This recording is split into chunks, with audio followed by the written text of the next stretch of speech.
તારીખ 26 જુલાઈ કારગિલ વિજય દિવસ નિમિત્તે પ્રેસિડેન્સી સ્કૂલમાં એક શહીદ પરિવારને આમંત્રણ આપી તેઓનું ભાવપૂર્ણ સન્માન કરી, જેમાં વિદ્યાર્થીઓને સમગ્ર પ્રેસિડેન્સી પરિવાર ઉત્સાહપૂર્ણ જોડાયા। પ્રેસિડેન્સી સ્કૂલમાં કારગિલ વિજય દિવસની ઉજવણી કરવામાં આવી। તારીખ 26 જુલાઈ કારગિલ વિજય દિવસ નિમિત્તે પ્રેસિડેન્સી સ્કૂલમાં એક શહીદ પરિવારને આમંત્રણ આપી તેઓનું ભાવપૂર્ણ સન્માન કરવામાં આવ્યું, કે જેમાં વિદ્યાર્થીઓ સમગ્ર પ્રેસિડેન્સી પરિવાર ઉત્સાહપૂર્ણ જોડાયા। શહીદ સન્માનની પરંપરાગત પ્રણાલીમાં કાર્યરત જય જવાન નાગરિક સમિતિ આયોજિત કાર્યક્રમમાં જોડાઈને પ્રતિવર્ષ પ્રેસિડેન્સી પરિવાર તરફથી કરવામાં આવતી ₹51,000ની રકમની સહાય અંતર્ગત હરિયાણાના જજ્જર જિલ્લાના ડાવલા ગામના 30 વર્ષીય શહીદ કરણસિંહ પોરબંદર ખાતે હેલિકોપ્ટર ક્રેશની બચાવ કામગીરીમાં મિશન વ્હાઇટ દ્વારા સક્રિય ફરજ દરમિયાન શહીદ થયા હતા। તેમના માતા પિતા, તેમની પત્ની, 2 બાળકો, તેમના ભાઈ અને શાળાને આમંત્રણ આપી તેઓનું ભાવપૂર્ણ સ્વાગત કરવામાં આવ્યું। તેઓને ₹21,000ની રકમનો ચેક તથા તેમની માતા માટે 5 સાડી, તેમની પત્ની માટે 5 ડ્રેસ અને 3 સાડી, 2 બાળકો માટે 5 જોડી કપડાં, ભાઈ માટે 5 જોડી શૂટિંગ, તેમના શાળા માટે શૂટિંગની ભેટ આપી।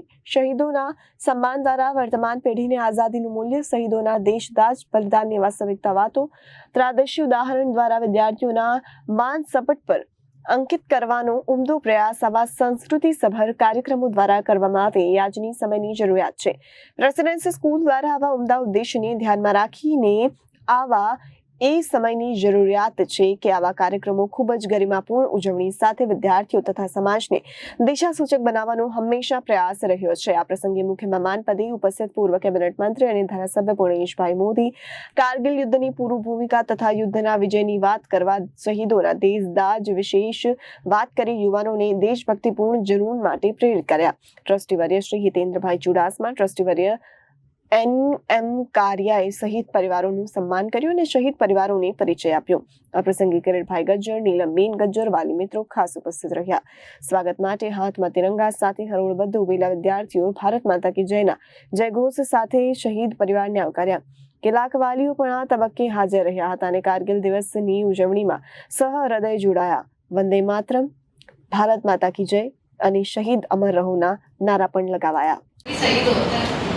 जब अपने परिवार से कोई जाता है, शहीद होता है, तो पता चलता है कि क्या बीतती दिल में। जय जवान समिति ने जो हमारी इतनी हेल्प की है, इतना सम्मान दिया, सबको थैंक यू सो मच।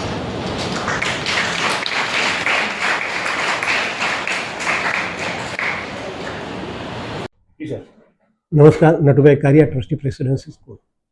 26મી જુલાઈ કારગિલ વિજય દિવસની ઉજવણી જ્યારે કરવામાં આવે છે ત્યારે છેલ્લા 26 વર્ષથી જય જવાન નાગરિક સમિતિ સુરત આવા શહીદ થયેલા વ્યક્તિઓના પરિવારને સુરત ખાતે બોલાવી તેમને આર્થિક સહાય કરે છે।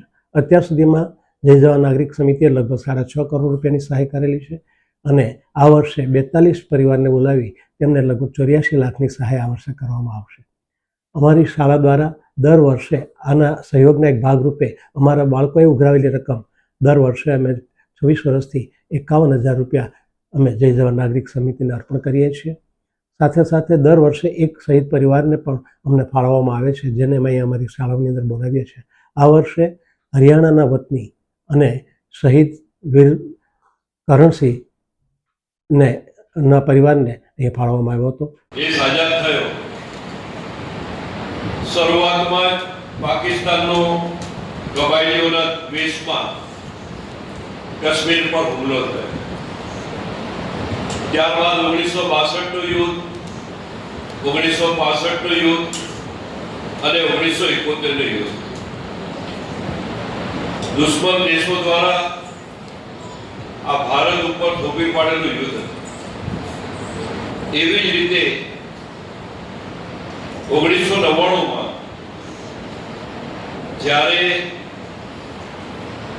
-40-50 ડિગ્રી તાપમાન થઈ જાય, માઇનસ એટલે એકલો બરફ, આવી પરિસ્થિતિમાં આપણું સૈન્ય કારગિલથી નીચે આવ્યું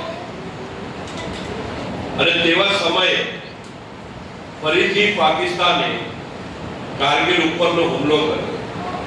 રિપોર્ટર અરવિંદ રાઠોડ, જનાદેશ ન્યૂઝ, સુરત।